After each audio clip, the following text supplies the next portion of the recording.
ya, spermatogenesis. Kalau ada menemukan kata genesis artinya pembentukan dan perkembangan, ya. Spermatogenesis berarti pembentukan dan perkembangan sperma. Terjadi di mana, hai cowok? Di testis atau di tubuh seminiferus. Cowok sejati ya, kan tahu punya dia ya, jadi cowok sejati dia. Terjadinya di tumulus seminiferus ya, testis. Oke. Testis. Perhatikan, sejak janin berjenis kelamin XY, berarti dia cowok ya, XY, maka sudah terjadi nih, induk dari sperma itu namanya spermatogonium. Spermatogonium ya, dia 2N, oke? Nah, terus mengalami mitosis. Ini mah udah dari janin ya. Dia mengalami mitosis. Mitosis berarti pembelahan 2N, hasilnya berapa? Mitosis 4. Mitosis loh ya. Perkembangan 2N hasilnya 2 sel yang sama-sama 2N. Ya kan? Berarti kalau spermatogonium 2N dia mengalami mitosis menghasilkan spermatosit primer yang 2N. Harusnya mah gambarnya ini ya bang 2 gitu loh. Ngerti? Kebayang nggak? Nah kalau 2 gambarnya capek karena ya kan? Iya. Berarti ke bawahnya sama sama ini jelas ya. Harusnya ini 2 gambarnya ya. Spermatosit primer yang 2N kan. Nah baru dia akan mengalami meiosis 1. Ingat ya, meiosis. Ini kan mitosis. Meiosis berarti 2 kali kan? Ya. Meiosis 1 adalah pembelahan reduksi atau diskon 50%. Berarti kalau induknya 2N, maka dia akan menjadi apa? N. Meiosis 1 kan? Ya. Kemudian meiosis yang kedua, masing-masing ini mengalami mitosis N. Berarti N hasilnya N. Jadi 4 hasilnya. Jelas? Jelas. Jelas. Meiosis 1 kan, spermatosit primer 2N. Berarti akan menjadi spermatosit sekunder. Yang apa ini? Yang N kan? Ya. Ada 2 kan? Baru meiosis 1. Artinya di meiosis 1 diskon 50%. Jelas? Jelas. Kemudian dia akan mengalami meiosis yang kedua. Ya, berarti yang N ini jadi N. Ini jadi N. Namanya apa? Spermatid. Jadi satu spermatosit primer menghasilkan berapa? 4 spermatid. Ya kan? Spermatid itu bulat-bulat gini, kagak bisa renang, kasih ekor ya kan? Biar bisa berenang ya kan? Ya. Maka nanti namanya adalah spermatozoa. Nah, spermatid menjadi spermatozoa, dia akan mengalami diferensiasi atau pendewasaan atau diferensiasi di mana saluran panjang berkelok-kelok, namanya epididymis. Oh, epididymis. Ya, epididymis. Jadi tempat pembentukannya ini di tubulus seminiferus. Habis itu dia masuk ke saluran epididymis. Ini saluran panjangnya 3 meter. Kalau kalian kagak percaya, hai cowok buka aja, ukur sendiri. Ya iyalah, matilah ya. Jadi sumber kehidupan laki-laki itu pada testis, bukan penisnya. Penis itu cuma alat kopulasi, alat kelaminnya aja, penis. Sedangkan yang memproduksi sperma itu adalah testis. Yang cewek bengong ya, testisnya buah zakar, nak ngerti? Enggak. Ya, nah jelas ya. Nah, jadi kalau ada cowok macam-macam, hancurkan saja testisnya, pasti mati insya Allah. Tapi kalau penisnya yang dia papain, kagak apa-apa ya kan? Ada seorang laki-laki diputus pacarnya, kemudian dia bunuh diri dengan memotong penis. Sudah jelas dia nggak pinter biologi, oke? Kalau dia pinter biologi, udah niat bunuh diri, udah siap, maka yang dihancurkan testisnya, bukan dipotong penisnya. Akibatnya apa? Dia kagak mati-mati, kan? Tapi dia menderita seumur hidup karena kagak punya penis. Kebayang gitu ya? Kebayang, ngerti ya? Makanya kenapa saya bilang juga apa? Pinterlah biologi, karena biologi itu serba di hidup ya? Ya kan? Kamu nggak akan masuk jurusan yang hubungannya sama biologi, kagak apa-apa ya. Yang penting nanti kamu hidup ngerti gitu ya? Ya kan? Nah, perhatikan. Kenapa jumlah sperma pada laki-laki itu sangat banyak sekali ejakulasi? Tahu ejakulasi? Enggak. Ya betul. Kalau cewek mana tahu gitu kan? Apa? Cowok. Kok nggak tahu? Loh, nanti aja. Kita kan biologi, kagak seni budaya kan? Kalau ibu guru seni budaya ngajakin ngomong kayak gini tabu gitu ya? Iya, apa? Ejakulasi itu apa? Mengeluarkan sperma, ya kan? Nah, kalau mengeluarkan sperma, kemarin udah dibilang kan sperma jumlahnya berapa? 250 juta. Kenapa? Ya ini satu spermatosit aja primer itu ada 4 sperma yang fungsional, ngerti? Dan itu tuh jutaan, puluhan ribu, ratusan ribu ini. Ya? Dan ini dipengaruhi oleh hormon ya. Hormonnya namanya apa? FSH. Di cewek juga sama, follicle stimulating hormone. Ya, follicle stimulating hormone. Dan kapan saja, dan laki-laki itu adalah tua-tua keladi, makin tua makin menjadi ya. Karena tidak ada batas umur kapan dia stop untuk menghasilkan sperma, kecuali impoten. Impoten itu apa, Bu? Impoten itu tidak bisa mengeluarkan sperma, tidak bisa ejakulasi, tapi spermanya dibentuk nggak? Dibentuk, tapi tidak bisa dikeluarkan. Ya, tidak bisa dikeluarkan, ya kan? Rokok ya, di rokok ya, peringatan gitu kan? Ya, impoten. Ada yang rokok di sini? Ada. Yang ngomong ada tuh ngerokok atau gimana? Ya udah, stop. Nanti kita oke deh. Udah stop. Ya, jelas terjadinya di ovarium.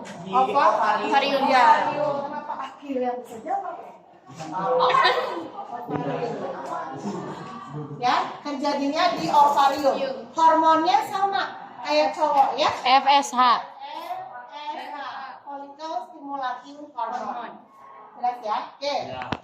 Sejak janin berjenis kelamin XX ya, maka pada saat di janin itu dia sudah mengalami mitosis ini.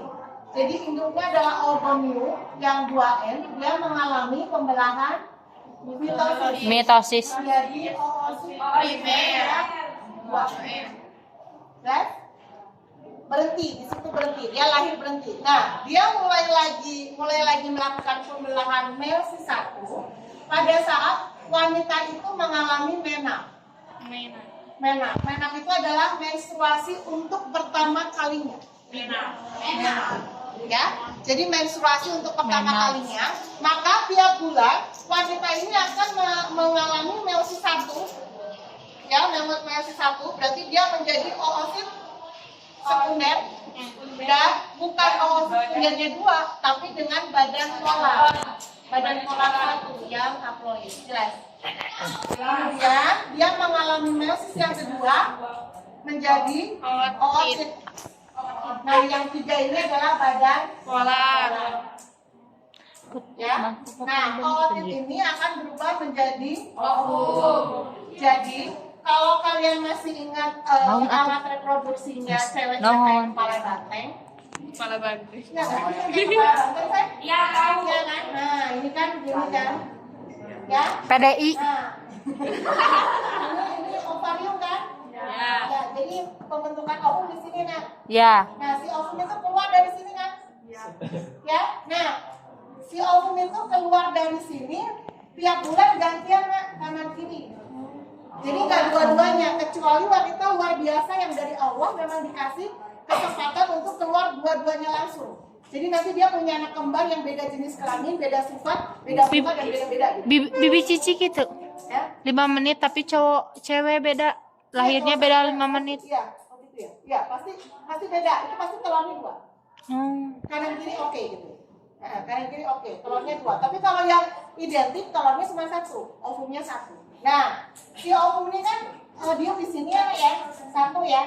Ya. Nah, bisa kebayang nggak tadi perjuangan 250 juta sperma Ya. masuk?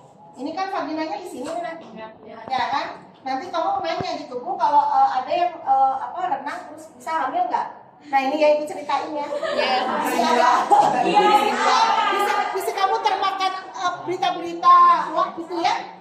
Masa ada, saya nanya apalagi ibu ada cowok ngeluarin sperma di kursi, kemudian saya duduk di kursi itu, aduh hamil.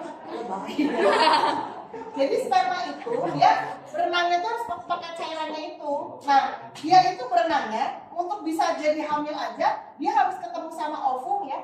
Dan ovumnya ini cuma keluar pada saat dia apa? Ovulasi. Ya, ovulasi itu hari ke-14 dihitung dari hari pertama menstruasi. Cuma di sini doang, Nak. Ya kan? Ya, cuma di satu hari doang ya kan? Nah, ini ovum baru keluar. Sperma mah bebas-bebas aja masuk gitu kan? Nah, kalau nggak pas ovulasi, dia di sini semuanya berhenti gitu ya, nungguin si ovum nggak keluar. Hah? Dan si ovum kalau udah keluar, bukannya jalan-jalan, Nah, nyari sperma gitu ya, kagak ya, jadi nggak ada. Memang dari sononya sebagai seorang wanita itu dilamar, diem, gak usah nyari, ya, kagak ada tuh nyari gitu ya, cowok mana nih cowok gitu, kagak ada gitu ya. Kita emang dari ovumnya gitu ya kan. Nah, jelas ya. Jadi nggak mungkin apalagi renang. Emangnya pas renang kamu tahu lagi ovulasi, terus sperma itu masuknya gimana, Nak? Ya kan? Dia harus masuk berapa rintangan itu? Orang yang sengaja aja 250 juta belum tentu jadi ya kan? Iya. Saya ngomongin suami istri ya. Ya. Macam ya kamu ya. Soalnya saya mau disclaimer ya. Saya pernah punya murid di matiin aja deh. Di evaluasi. Nah, kalau apa sih namanya? Seorang wanita itu karena kan Allah sayang sama kita ya, kebayang ya kalau kita ngeluarin ovumnya banyak atau kita ngeluarin ovumnya tiap hari gitu ya. Berarti tiap hari hamil gitu ya, kalau udah punya suami ya, kebayang kita dunia kayak apa ya gitu ya, ngerti ya? Nah makanya Allah kasih kita kesempatan untuk mengeluarkan 1 hari dalam 1 bulan. Kemudian Allah juga sayang sama kita, maka pada saat usia tertentu ini wanita kagak bisa deh sanggup kalau punya anak lagi, ya maka ada fase yang namanya menopause. Ya menopause ya. Nah, jadi kalau menopause berarti dia berhenti. Apa yang terjadi? Semua oosit primer yang ada hancur tanpa tersisa. Dan ini biasanya di atas 45 gitu kan? Iya. Ya kan, di atas 45. Dan apa yang lalunya?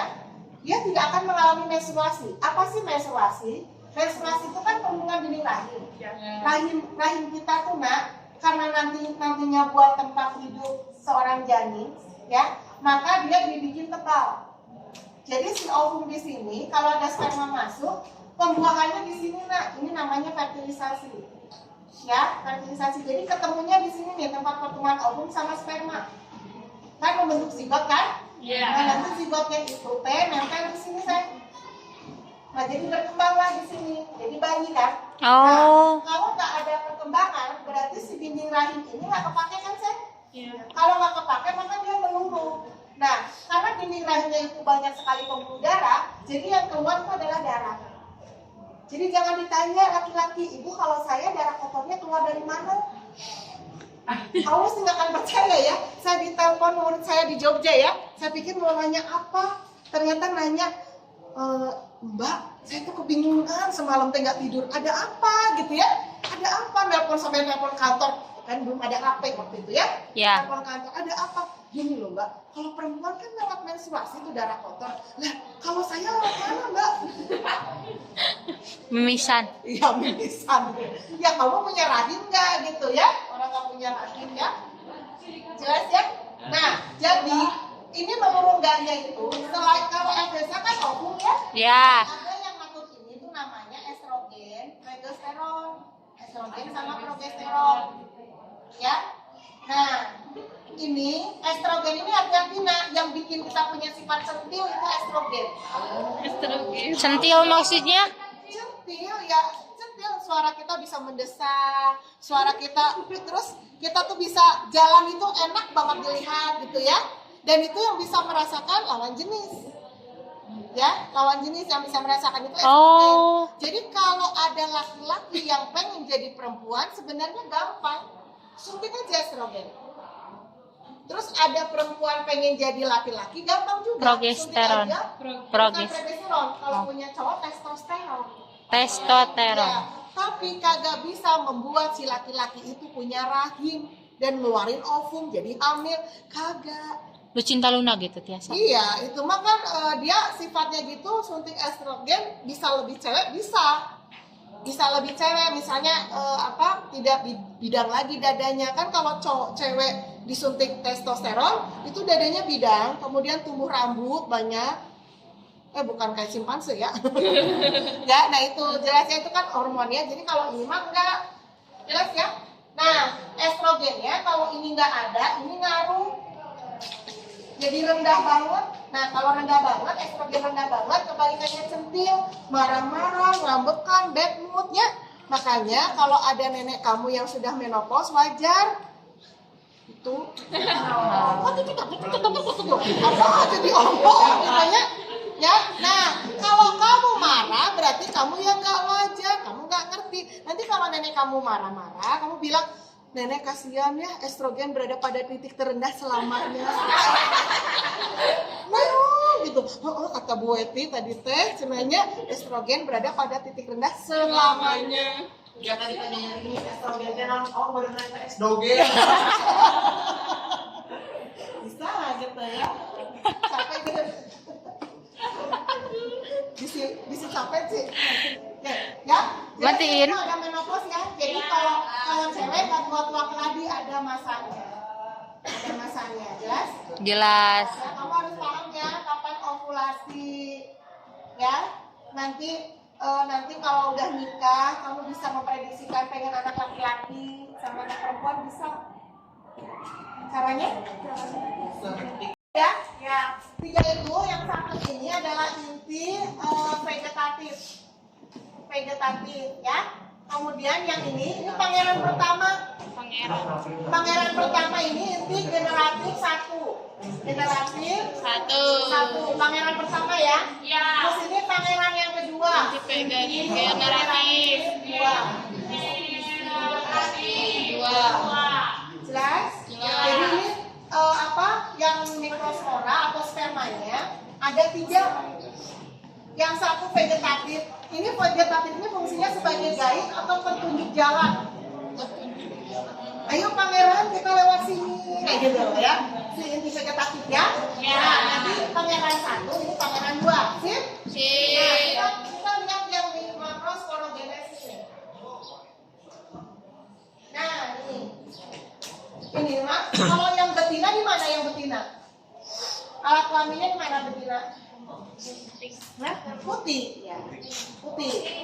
Kan kalau tadi oogenesis kan ovumnya 1 ya? Ya. Nah, ovum 1 ini, ovum 1 ini mengalami mitosis sebanyak 3 kali. Kalau mitosis itu kan 2 pangkat N, berarti kalau 3 kali 2 pangkat 3 berapa?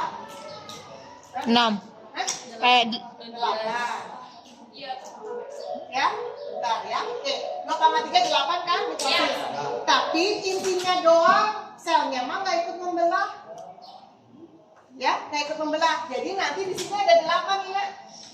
8. Ini ovum ya. Putrinya nih, putri. Ini permaisurinya ya. Ya. Nah, permaisurinya itu diapit oleh sel namanya sinergit.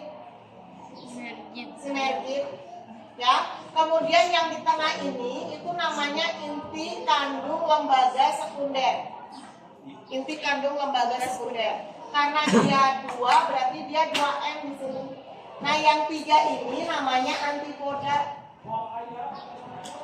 Nah, kalau semuanya dibuahi nanti jadinya kayak buah nangka. Kayak Buah majemuk ya, banyak banget buahnya di dalam. Ya. Tapi tadi bilang Bu durian Bu di P1 bukan durian ya, beda. Nangka tuh beda sama durian ya kan? Ya. Ya, jelas ya. Nah, sekarang kita lihat perjalanannya. Ya, perjalanan makanya si inti vegetatif ini kan yang menunjuk jalan ya. Ayo pangeran, kita jalan. Ayo, coba jalan ke sininya ya. Nah, setelah sampai depan gerbang pertemuan pangeran dengan Putri. permaisurinya, si inti vegetatif bunuh diri. Ya takdir. Ya pokoknya ya. Jadi pangeran sudah selesai tugasnya, jadi saya mau bunuh diri, gitu kan? Nah, berarti kan tinggal inti 301 kan? Iya. Nah, inti 301 ini pangeran satu ini bertemulah dengan ovum, gitu loh, nak. Nah, dia bertemu dengan permaisurinya ya. Ini jadinya zigot, embrionya. Pangeran kedua ini ketemunya sama ini IKLS. Ini jadinya endosperm, cadangan makanan. Kalau waktu di bab 1 ada kacang tanah, ini gambar kacang tanah yang bagus ya. Iya. Kacang tanah, nah cenol-cenol ini yang zigot, ya. Ini endospermnya saya. Jadi sejak dalam sejak kecil ya, dia sudah bawa makanan sendiri, kagak kayak manusia ya. Manusia lahirnya gitu ya, masa ya dia bawa susu. Jelas. Kalau tumbuhannya mandiri, ya sampai dia berkembang jadi tanaman, barulah si endosperm ini dia nanti akan habis ya kan. Jadi dia akan punya akar jadi pakai tanam.